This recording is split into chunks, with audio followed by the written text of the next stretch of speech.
menda bende gi jangur ni gidwaro mar mondo mi omeda kaontis pesa mondo med.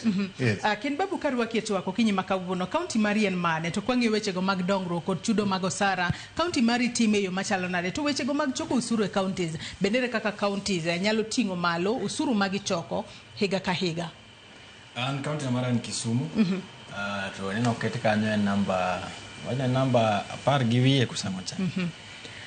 Imadanga wacha ni mana kanya temo wacho moko mbele kanyo ni gima timbre national government ka enana duplication mag madimbre pinka. Hiyo kata mana issues mega advisors opodo dimbre county governments. Imadanga wacha ni there is a great need mondo me counties to prioritize development. Mane gima duo mondo mi devolution obiro in place. Mondo mi dongruok ochop ne jo piny machiegni kuma gintie. Before devolution ne wayudo ka dongruok teni biro manya the central government. Koro kan devolution obiro nyiso ni onego bende japiny modak ng'at modak Kisumu kacha, ng'at modak Maseno, ng'at modak e gweng' kacha Nyalenda nyalo yudo gima ng'at modak Nairobi kae be yudo as much as ni en kacha moko biro kae. Tido ka in the long run wasedo ka jotelo kata governors prioritize sana keto percentage mang'eny e chulo osara. To gima rach en ni osara gi biro ka jok michulo gi moko gin ghost workers.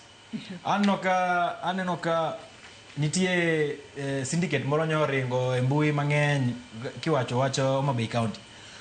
Ni ido ka jok miwacho ni chulo gi moko gin ghost workers. Gin jok moko nyal trace miyud niya ni ng'ani tiyo ka kata ng'ani timo gima. Kinja kido ka jok counties wagi ido ka gi employee ji moko qualify mondo bede positions. Kichunguza mosido ni ma wat ng'ane ma osiep ng'ane. Rio ka koro jogo ket ka mang'eny roles obiro duplicated to tijno be mag bedo duplicated no bok giti. Rio ka service delivery ni pin jok michulo ng'eny to pesa dhi mang'eny. Koro gima dang' wacho ni counties nyaka prioritize development. Mano e key agenda mano miyo devolution okeli.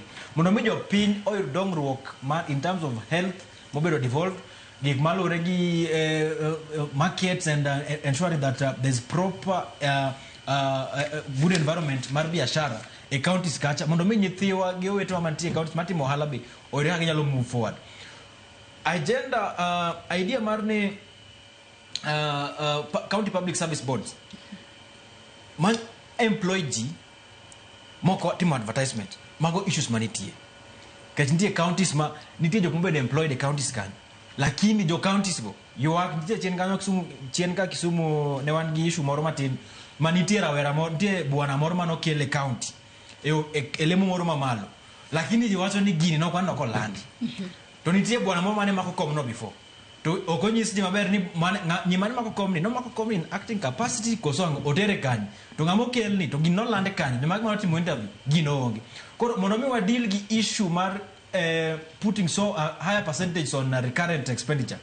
County public service board nyaka be transparent enough to ensure ni gi employ G as per the budget manitie.